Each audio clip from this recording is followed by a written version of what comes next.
નમસ્કાર મિત્રો, હું રાજેશ ભાસ્કર આપ સૌનું યુટ્યુબમાં આપણી આ ચેનલ પર સ્વાગત કરું છું. મિત્રો, આજે આપણે તારીખ 27મી માર્ચ 2025ના કેટલાક મોસ્ટ ઇમ્પોર્ટન્ટ કરંટ અફેર અને અગાઉની પરીક્ષામાં પૂછાયેલા કેટલાક ઇમ્પોર્ટન્ટ પ્રશ્નો વિશે ડિટેલમાં ચર્ચા કરીશું, જે આપને આવનારી પરીક્ષા માટે ખૂબ જ ઉપયોગી સાબિત થશે. તો મિત્રો, આપ આ ચર્ચા સાથે જોડાઈ રહેજો અને વિડીયોને પહેલેથી લઈને છેલ્લે સુધી પૂરેપૂરો જોવાનો આગ્રહ રાખજો. તો ચલો મિત્રો, શરૂ કરીએ. શરૂઆત કરતાં પહેલાં જણાવી દઉં કે જો તમારે આપણી આ યુટ્યુબ ચેનલને સબસ્ક્રાઇબ કરવાનું બાકી હોય તો ચેનલને સબસ્ક્રાઇબ કરજો, નોટિફિકેશન બેલ આઇકોનને પ્રેસ કરીને, અને જો તમને વિડીયો પસંદ આવે તો વિડીયોને લાઇક કરજો અને તમારા જેટલા પણ મિત્રો છે એ બધા મિત્રો જોડે આ વિડીયોની લિંકને શેર કરજો. તો શરૂઆત કરીએ. સૌ પ્રથમ જોઈશું અગાઉની પરીક્ષામાં પૂછાયેલા મહત્ત્વના દિવસોના પ્રશ્નો, જેના જવાબો તમારે મને કમેન્ટ બોક્સમાં લખીને જણાવવાના છે. એકચ્યુઅલી આ મહત્ત્વના દિવસોના પ્રશ્નો નથી, આ ભૂગોળના પ્રશ્નો છે. શું છે? ભૂગોળના પ્રશ્નો, જેના જવાબો તમારે મને કમેન્ટ બોક્સમાં લખીને જણાવવાના છે.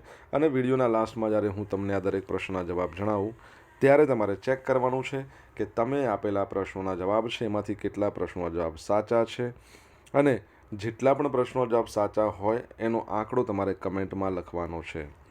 10માંથી આટલા સાચા. ઓકે, હવે ડેલી જીકે ટેસ્ટની આપણે વાત કરીએ તો એમાં આપણે 10 પ્રશ્નો પૂછીએ છીએ, એમાંથી 5 પ્રશ્નો ગુજરાતના ભૂગોળના છે, બરાબર છે. બાકીના જે 5 પ્રશ્નો છે એ તમે જોશો તો ગુજરાતના ઇતિહાસના છે. તો તમે તમારા આન્સર આપો નીચે કમેન્ટ બોક્સમાં, અને હું આજના કરંટ અફેરનો પ્રથમ પ્રશ્ન છે એની શરૂઆત કરું છું. આજનો પ્રથમ પ્રશ્ન છે, તાજેતરમાં 72મી all India police aquatics cluster championship 2024-25નો ક્યાં પ્રારંભ થયો છે? તો જવાબ આવશે ગુજરાતમાં એનો પ્રારંભ થયો છે. કઈ જગ્યાએ? ગુજરાતમાં.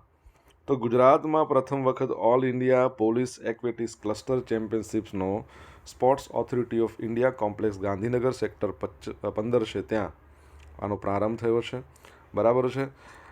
ગુજરાત રાજ્યના જે પોલીસના વડા છે વિકાસ સહાય, એમણે સ્પોર્ટ્સ ઓથોરિટી ઓફ ઇન્ડિયા ખાતે આ સ્પર્ધાનું ઉદ્ઘાટન કર્યું, જેમાં દેશભરના પોલીસ જવાનો સ્વિમિંગ અને ડાઇવિંગમાં ભાગ લેશે. વોટર પોલો, ક્રોસ કન્ટ્રી સહિત કુલ 4 રમત સ્પર્ધાઓમાં 27 રાજ્યોના 572 રમતવીરો ભાગ લેશે. આનું જે આયોજન છે ને એ 24થી 28 માર્ચ દરમિયાન અમદાવાદ અને ગાંધીનગરમાં થઈ રહ્યું છે. BSF, ITBP, CRPF, CISF, SSB વગેરે એના જવાનો વચ્ચે વિવિધ સ્પોર્ટ્સ કોમ્પિટિશન યોજાશે. 72મી all India police aquatics cluster ચેમ્પિયનશિપમાં વોટર પોલો, ક્રોસ કન્ટ્રી સહિતની કુલ 4 રમત સ્પર્ધાઓમાં 27 રાજ્યોના 572 રમતવીરો ભાગ લીધો છે, જેમાં અંદમાન નિકોબાર, આંધ્રપ્રદેશ, આસામ, છત્તીસગઢ, ગુજરાત, હરિયાણા, જમ્મુ કાશ્મીર, કર્ણાટક તેમજ border security force, CISF, NDRF એના જે કેન્દ્રીય દળોના ખેલાડીઓ છે એમણે પણ ભાગ લીધો છે. આ સમગ્ર સ્પર્ધાની યજમાની central reserve police force Gujarat unit દ્વારા કરવામાં આવી છે. તમને ખબર હોય તો રિસન્ટલી આપણા ગુજરાતના જે પોલીસના વડા છે વિકાસ સહાય, એમની અધ્યક્ષતામાં ક્રાઇમ કોન્ફરન્સ યોજાઈ હતી. કયા સ્થળે યોજાઈ હતી? જવાબ આવડે તો કમેન્ટ બોક્સમાં લખીને જણાવો. દર વર્ષે વર્લ્ડ થિયેટર ડે ક્યારે મનાવવામાં આવે છે? સેકન્ડ પ્રશ્ન છે. તો આજનો દિવસ એટલે કે 27મી માર્ચ છે, જેને કહેવાય છે world theatre day. International theatre institute છે એના દ્વારા, તેના કેન્દ્રો દ્વારા આ દિવસને પ્રમોટ કરવામાં આવે છે, અને સમગ્ર વિશ્વમાં થિયેટર સમુદાયો દ્વારા સમર્થન આપવામાં આવે છે. 1962થી આઈટીઆઈ કેન્દ્રો, આઈટીઆઈ સહકારી સભ્યો, થિયેટર વ્યવસાયિકો, નાટ્ય સંસ્થાઓ, થિયેટર યુનિવર્સિટીઓ, થિયેટર પ્રેમીઓ એમના દ્વારા 27મી માર્ચના રોજ વિશ્વભરમાં વિશ્વ રંગભૂમિ દિવસની ઉજવણી કરવામાં આવે છે. અને આ વર્ષની આજે વિશ્વ થિયેટર દિવસ છે એની જે થીમ છે એ છે થિયેટર અને શાંતિની સંસ્કૃતિ. તમને ખબર છે આપણે રિસન્ટલી ભણ્યા હતા world theatre day for children's and young people. આ દિવસ ક્યારે મનાવવામાં આવે છે? જો તમને આન્સર આવડતો હોય તો કમેન્ટ બોક્સમાં લખીને જણાવજો. રિઝર્વ બેંક ઓફ ઇન્ડિયાએ ઇન્દ્રનીલ ભટ્ટાચાર્યને એક્ઝિક્યુટિવ ડિરેક્ટર તરીકે નિયુક્ત કર્યા છે. ઓકે, આરબીઆઈએ. તો એક્ઝિક્યુટિવ ડિરેક્ટર તરીકે તેઓ આર્થિક અને નીતિ સંશોધન વિભાગનો હવાલો સંભાળશે. પહેલાં તેઓ આરબીઆઈની નાણાકીય નીતિ વિભાગમાં સલાહકાર તરીકે કાર્યરત હતા. તેમણે લગભગ 3 દાયકાના સમયગાળા દરમિયાન નાણાકીય નીતિ વિભાગ, આર્થિક અને નીતિ સંશોધન વિભાગ, આરબીઆઈના આંતરરાષ્ટ્રીય વિભાગમાં નાણાકીય નીતિ, બેન્કિંગ, આંતરરાષ્ટ્રીય આર્થિક સંબંધોના ક્ષેત્રમાં કામ કર્યું છે. રિઝર્વ બેંક ઓફ ઇન્ડિયાની વાત કરીએ, ધ પ્રોબ્લેમ ઓફ રૂપીસ નામનું ડૉક્ટર બાબા સાહેબ આંબેડકરનું પુસ્તક છે, એના આધારે એની રચના થઈ છે. એના માટેનો એક્ટ 1934માં આવ્યો હતો. અને કેમ લખાતું નથી. અને રિઝર્વ બેંક ઓફ ઇન્ડિયાની સ્થાપના 1 એપ્રિલ 1935માં કોલકાતા ખાતે થઈ હતી. 1937માં હેડક્વાર્ટર મુંબઈ લઈ જવામાં આવ્યું. 1 જાન્યુઆરી 1949માં એનું રાષ્ટ્રીયકરણ કરવામાં આવ્યું. પહેલાં એના જે ગવર્નર હતા, બ્રિટિશ ગવર્નર એસબોર્ન સ્મિથ, ભારતીય ગવર્નર સીડી દેશમુખ, પ્રથમ ગુજરાતી ગવર્નર આઈજી પટેલ. હાલમાં એના ગવર્નર 26મા નંબરના છે, સંજય મલ્હોત્રા. તમને ખ્યાલ હશે રિસન્ટલી રિઝર્વ બેન્કે રેપો રેટમાં ઘટાડો કર્યો છે. હવે રેપો રેટ કેટલો છે તમારે કહેવાનું છે. અને બેન્કિંગ સંસ્થાઓ માટે bank.in, ફાઇનાન્શિયલ સંસ્થાઓ માટે fin.in નામના 2 ડોમેન રજૂ કર્યા છે આરબીઆઈએ. તો એ પણ તમારે યાદ રાખવાનું છે. મિત્રો, વિડીયો પસંદ આવ્યો હોય, ભણવાની મજા આવી હોય તો વિડીયોને લાઇક કરજો. તમારા મિત્રો જોડે વિડીયોની લિંકને શેર કરજો. આપણી બંને યુટ્યુબ ચેનલ, એક તો છે રાજેશ ભાસ્કર, બીજી રાજેશ ભાસ્કર 2, બંનેને સબસ્ક્રાઈબ કરજો નોટિફિકેશન બેલ આઇકોનને પ્રેસ કરીને. જો તમારે ડેલી કરંટ અફેરની પીડીએફ જોઈતી હોય તો આપણી ટેલિગ્રામ ચેનલને જોઈન કરી દો, જેની લિંક વિડીયોની ડિસ્ક્રિપ્શનમાં આપી છે. અહીંયા તમને પીડીએફ મળશે, સાથે સાથે પોલ્સ પણ રમવા મળશે. તાજેતરમાં કયા દેશે ભારત સહિત દુનિયાના અનેક દેશો પર રેસિપ્રોકલ ટેરિફ 2 એપ્રિલથી લાદવાની જાહેરાત કરી દીધી છે? તો જવાબ આવશે અમેરિકા. કોણે? અમેરિકાએ. તો અમેરિકાના પ્રમુખ છે ડોનાલ્ડ ટ્રમ્પ. એમણે ભારત સહિત દુનિયાના અનેક દેશો પર રેસિપ્રોકલ ટેરિફ 2 એપ્રિલથી લાદવાની જાહેરાત કરી છે. આવા સમયે ભારતે ટ્રમ્પ સાથે ટેરિફ વોર ટાળવા માટે અમેરિકાથી આયાત થતા $23 અબજ વધુ મૂલ્યના સામાનના 55% સામાન પર ટેરિફ ઘટાડવાની તૈયારી કરી છે. સરકારના પગલાંનો આશય ટ્રમ્પના રેસિપ્રોકલ ટેરિફથી ભારતની $66 અબજ નિકાસને થતું નુકસાન ઘટાડવાનો છે. વાણિજ્ય મંત્રાલયે લોકસભામાં જણાવ્યું, તમને ખબર છે ને વાણિજ્ય મંત્રી કોણ છે? કમેન્ટમાં લખો. કે સરકારે તેની ઔદ્યોગિક ટેરિફમાં સરેરાશ 10.66%નો ઘટાડો કર્યો છે. બંને દેશો ટેરિફ અને નોન ટેરિફ અવરોધો ઘટાડવા, તેમના બજારોની ઉપલબ્ધતા વધારવા, સપ્લાય ચેઇન ઇન્ટિગ્રેશન વધારવા, દ્વિપક્ષીય વેપાર સમસ્યાઓનો ઉકેલ લાવવા પર ફોકસ કરી રહ્યા છે. ટ્રમ્પના રેસિપ્રોકલ ટેરિફથી અમેરિકામાં થતી ભારતની નિકાસના 87% હિસ્સા પર અસર થવાની આશંકા છે. બરાબર. ઓકે. ડોનાલ્ડ ટ્રમ્પની વાત કરીએ, અમેરિકાના 47મા નંબરના પ્રેસિડેન્ટ છે. 2016માં અને 2024માં ટાઈમ મેગેઝિને પર્સન ઓફ ધ યર ઘોષિત કર્યા છે. તમને ખ્યાલ હોય તો રિસન્ટલી ઘણા બધા એવા એમણે ડિસિઝન લીધા છે, જેમ કે વર્લ્ડ હેલ્થ ઓર્ગેનાઇઝેશનમાંથી નીકળી જવાનું, પછી ટ્રાન્સજેન્ડર મહિલાઓ છે, ટ્રાન્સજેન્ડરોને મહિલાઓના સ્પોર્ટ્સમાં ભાગ નહીં લઈ દેવાનો, મિલિટરીમાંથી પણ ટ્રાન્સજેન્ડરની બાદબાકી, મેક્સિકોના અખાતને અમેરિકાનો અખાત કેવો, આવી બધી બાબતો છે જે પરીક્ષામાં ક્યાંક ને ક્યાંક પૂછાઈ શકે છે. તાજેતરમાં કઈ આઈઆઈટીના શોધકર્તાઓએ આંતરરાષ્ટ્રીય સરહદો પર નજર રાખવા માટે એડવાન્સ રોબોટ વિકસિત કર્યો છે? તો જવાબ આવશે આઈઆઈટી ગુવાહાટી. કઈ આઈઆઈટી છે? આઈઆઈટી ગુવાહાટી. ક્યાં આવેલી છે આઈઆઈટી ગુવાહાટી? આસામમાં. તો આઈઆઈટી ગુવાહાટીના શોધકર્તાઓ છે, એમણે આંતરરાષ્ટ્રીય સરહદો પર નજર રાખવા એડવાન્સ રોબોટ વિકસિત કર્યો છે, જે પડકારજનક અને અંતરિયાળ વિસ્તારોમાં એઆઈ સંચાલિત સમીક્ષા અને વાસ્તવિક સમયમાં સમીક્ષા પ્રદાન કરશે. આઈઆઈટી ગુવાહાટી દ્વારા સંચાલિત startup the Spatio laboratory private limited દ્વારા વિકસિત આ રોબોટ છે. એને ભારતના સંરક્ષણ ઇન્ફ્રાસ્ટ્રક્ચરમાં એકીકરણની તેની ક્ષમતા માટે DRDO છે, defence research and development organisation, આથી માન્યતા મળી ગઈ છે. કોણ છે DRDOના અધ્યક્ષ? DRDO તમારે જણાવવાનું છે. ચાલો કમેન્ટ બોક્સમાં લખો. ભારતીય સેના અગાઉથી જ સર્વેલન્સ સિસ્ટમ માટે ફિલ્ડ પરીક્ષણ કરી ચૂકી છે. આ સિસ્ટમ સરહદ સુરક્ષા, મહત્વપૂર્ણ ઇન્ફ્રાસ્ટ્રક્ચરની સમીક્ષા, વ્યૂહાત્મક સંરક્ષણ ક્ષેત્રોમાં મહત્વપૂર્ણ ઘટક સાબિત થનાર છે. મિશન આધુનિક AI સંચાલિત સર્વેક્ષણ સોલ્યુશન વિકસિત કરવાનો છે જે રાષ્ટ્રીય સુરક્ષાના ઉભરતા પડકારોનો સામનો કરી શકે. આ રોબોટિક સિસ્ટમ મુશ્કેલ વિસ્તારોમાં પણ સારી રીતે કામ કરવા માટે ડિઝાઇન તૈયાર કરવામાં આવી છે જે 24 કલાક સર્વેલન્સ સુનિશ્ચિત કરે છે. IIT ગુવાહાટીની વાત કરીએ તો 1994માં એની સ્થાપના થઈ. એના જે ચેરમેન છે એનું નામ તમારે કહેવાનું છે.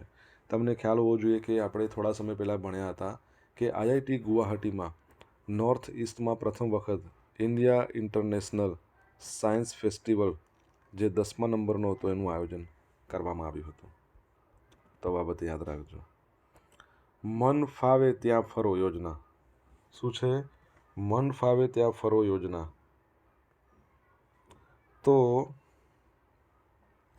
ગુજરાત રાજ્ય માર્ગ વાહન વ્યવહાર નિગમ દ્વારા રાજ્યમાં મન ફાવે ત્યાં ફરો યોજના અમલમાં મૂકવામાં આવી છે, જેમાં 7 અને 4 દિવસ દરમિયાન લોકો રાજ્યના અનેક સ્થળોએ મુલાકાત લઈ શકશે.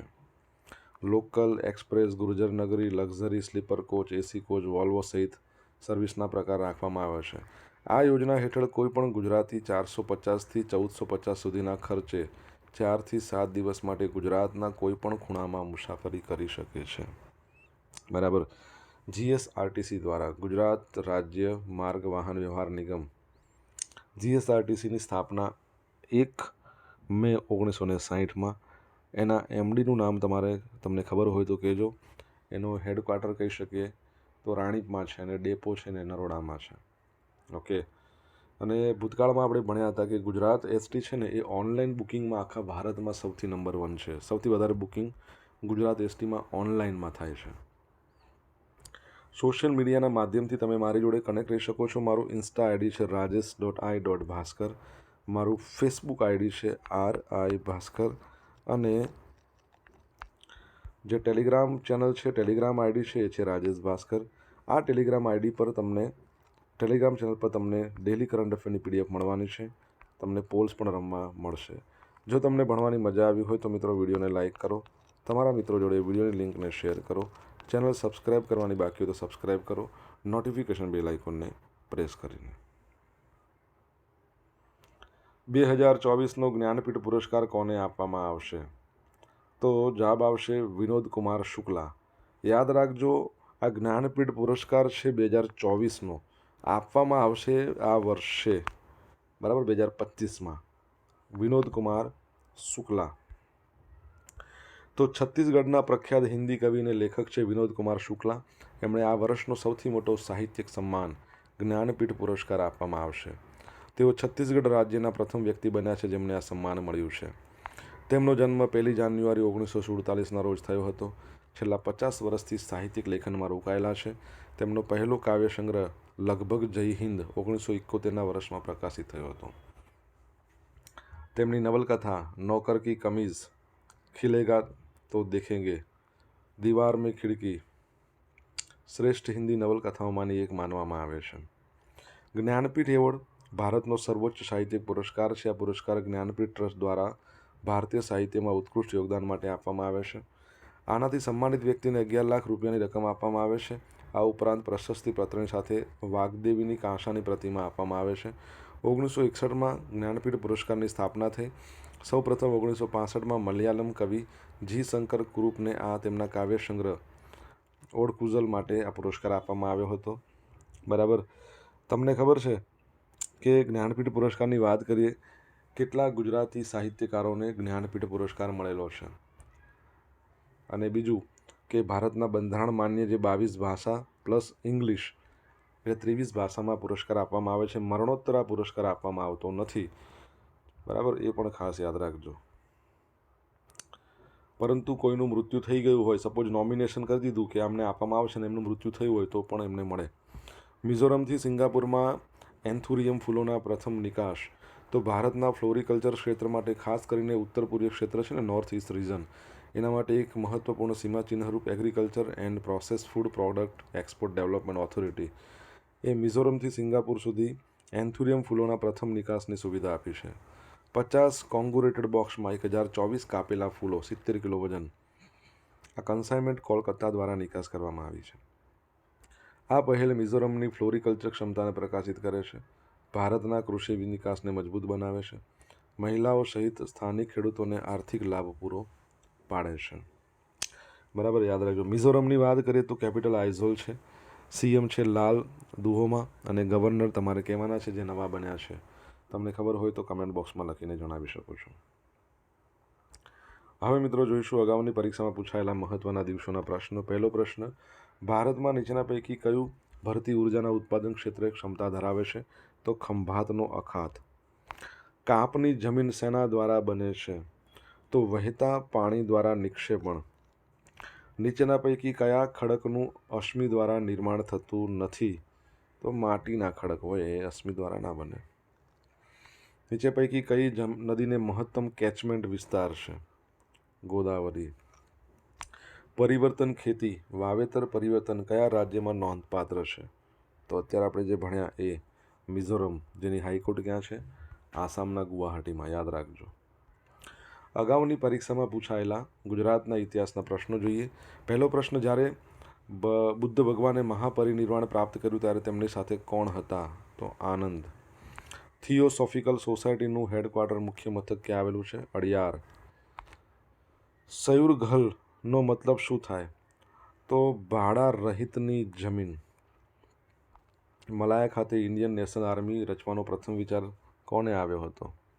મોહન સિંઘ. આધુનિક ભારતમાં નીચેના પૈકી સૌથી મોટું હડપ્પન સંસ્કૃતિનું સ્થળ કયું છે? તો રાખીગઢી. અને ગુજરાતમાં પૂછે તો સૌથી મોટું કયું આવશે? ધોળાવીરા. હવે મિત્રો ગઈકાલે પૂછેલા પ્રશ્નનો જવાબ જોઈ લઈએ. પહેલો પ્રશ્ન, ગુજરાતનો પ્રથમ રબર ડેમ કયા જિલ્લામાં બનશે? તો છોટાઉદેપુર. સેકન્ડ પ્રશ્ન, તાજેતરમાં કયા દેશે ઇંગ્લેન્ડમાં યોજાયેલ પુરુષ અને મહિલા કબડ્ડી વર્લ્ડ કપ 2025નું ટાઇટલ જીત્યું? તો ભારતે જીત્યું છે. પરીક્ષામાં આ પ્રશ્ન આવવાની શક્યતા ખરી.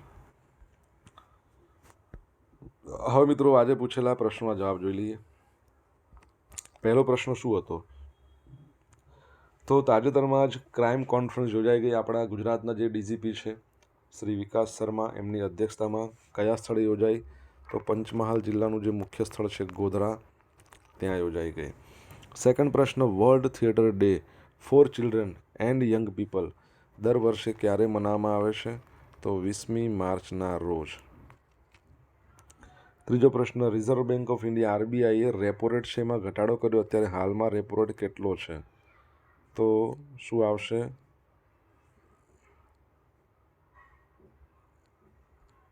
એક મિનિટ, આ શું થયું છે? ઓકે, 6.25%. ચોથો પ્રશ્ન, હાલમાં આપણા કેન્દ્રીય વાણિજ્ય મંત્રી કોણ છે? તો પિયુષ ગોયલ. પિયુષ ગોયલ છે. ગુજરાતના તો તમને બધાને ખબર છે ને, બળવંતસિંહ રાજપૂત છે. આઈઆઈટી ગુવાહાટીના જે ચેરમેન છે એમનું નામ શું છે? 5મા નંબરનો પ્રશ્ન, તો રાજીવ મોદી. 6ઠ્ઠા નંબરનો શું પ્રશ્ન હતો? જીસીઆરટી છે એના હાલના એમડી કોણ છે? અનુપમ આનંદ.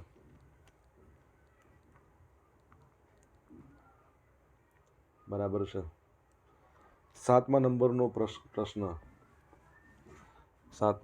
પ્રશ્ન, જ્ઞાનપીઠ પુરસ્કાર ગુજરાતની અંદર ટોટલ 4 મહાનુભાવને આપવામાં આવ્યો હતો. પહેલો 1967માં કોને? વાસુકી એટલે કે ઉમાશંકર જોશીને નિશિત માટે. પછી 1985માં પન્નાલાલ પટેલને માનવીની ભવાઈ. પછી 2001માં ધ્વનિ કાવ્ય સંગ્રહ માટે રાજેન્દ્ર શાહ. પછી 2015માં કોને આપવામાં આવ્યો હતો? તો રઘુવીર ચૌધરીને સમગ્ર સાહિત્ય માટે. 8મા નંબરનો પ્રશ્ન શું હતો? મિઝોરમ છે એના ગવર્નર કોણ છે? તો વીકે સિંઘ છે. કોણ છે વીકે સિંઘ? એ મિઝોરમના ગવર્નર છે. હવે મિત્રો જોઈશું ગઈકાલના કરંટ અફેરમાંથી પૂછેલા કેટલાક ઇમ્પોર્ટન્ટ પ્રશ્નો, જેના જવાબો તમારે કમેન્ટ બોક્સમાં લખવાના છે. પહેલો પ્રશ્ન, કે ક્યારથી મિલકત દસ્તાવેજની નોંધણીના નવા નિયમ અંતર્ગત ખુલ્લા પ્લોટના દસ્તાવેજોમાં અક્ષાંશ રેખાંશ ની નોંધ ફરજિયાત કરવામાં આવશે. સેકન્ડ પ્રશ્ન, તાજેતરમાં કોને ભારત સરકારે નવા નાણાં સચિવ તરીકે નિયુક્ત કર્યા છે? જો જવાબ આવડતો હોય તો કમેન્ટ બોક્સમાં લખીને જણાવજો. તો આ હતા આજના દિવસના મોસ્ટ ઇમ્પોર્ટન્ટ કરંટ અફેર. સાથે આપણે જોયું અગાઉની પરીક્ષામાં પૂછાયેલા ઇમ્પોર્ટન્ટ પ્રશ્નો, એના જવાબોની સાથે. આશા રાખું બધાને ભણવાની મજા આવી હશે. મજા આવી હોય તો વિડીયોને લાઇક કરજો, તમારા મિત્રો જોડે વિડીયોની લિંકને શેર કરજો. આપણી બંને યુટ્યુબ ચેનલ રાજેશ ભાસ્કરને સબસ્ક્રાઇબ કરો, નોટિફિકેશન બેલ આઇકોનને પ્રેસ કરીને. તો મિત્રો thank you so much for watching this video. Have a nice day. જય હિન્દ, જય ભારત, જય જય ગરવી ગુજરાત.